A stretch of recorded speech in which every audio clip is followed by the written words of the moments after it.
It was 1-2 Liverpool and 0 to Real Madrid in the Liverpool versus Real Madrid match day 4 match in the Champions League, guys.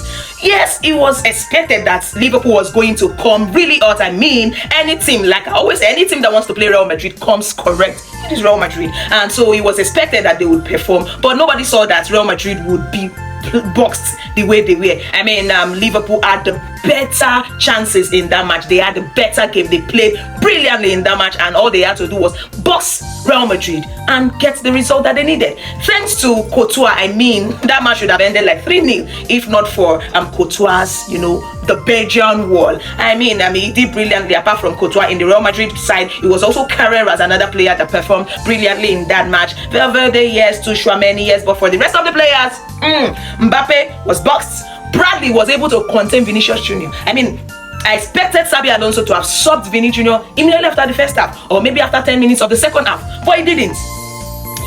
When we expected him to sub him, he didn't. In the El Clasico, when we expected him not to sub him because he was doing well, he did. Again, what is going on?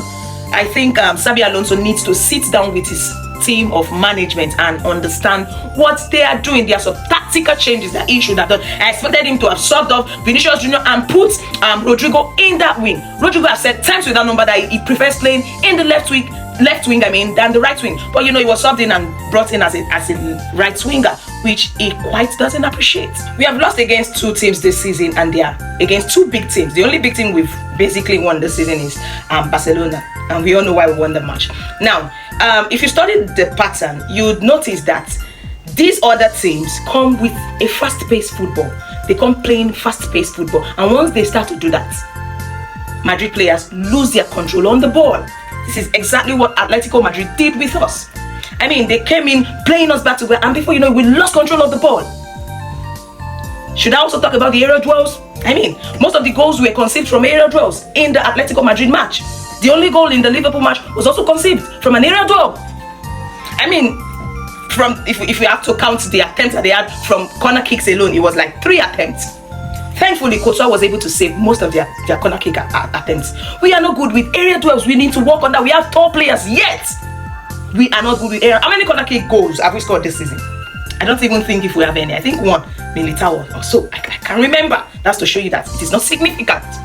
So it means that we have to work on our style of play. We need to be able to control fast-paced football. Yes, if we need to go far this season, we also have to control our area duels. Yes. Imagine Vinicius trying to you are like half of what's his name, Van Dijk, and you're trying to tackle it, and yes, Van Dijk was able to get a shot on target, a header on target. Do you understand?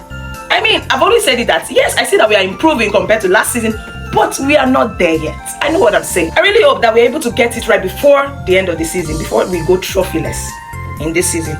Yes, we won 2 trophies that were not major last season, but how about this season? What is going to happen? I really hope we get it right. And well done to Liverpool. However, their fans pulling Trent. Bellingham said something that he doesn't think they booed him because they disliked him or they hated him, but because they wanted him to be disorganized and lose control of the ball. But I think they booed him because they do not like him anymore, and that worries me. Like, are you saying because a player starts from your club they should die there? Come on, guys, you people should grow up. Although some people have gone ahead, some fans have gone ahead to say we are not angry at Trent because he left. We are angry at the manner which he left. Yes, if you talk about that, I can understand to an extent because he left as a free agent. They expected him to make money for the club. But here is the whole irony of the Trent thing.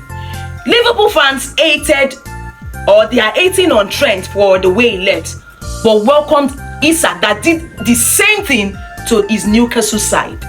Now, you people should make it make sense. Even some of the players, Van Dijk was asked if he was going to talk to Trent before the match or even after the match. He said no. You people should make it make sense. Is that not being an hypocrite? Or if he favors you, you like it. If he doesn't, you hate it.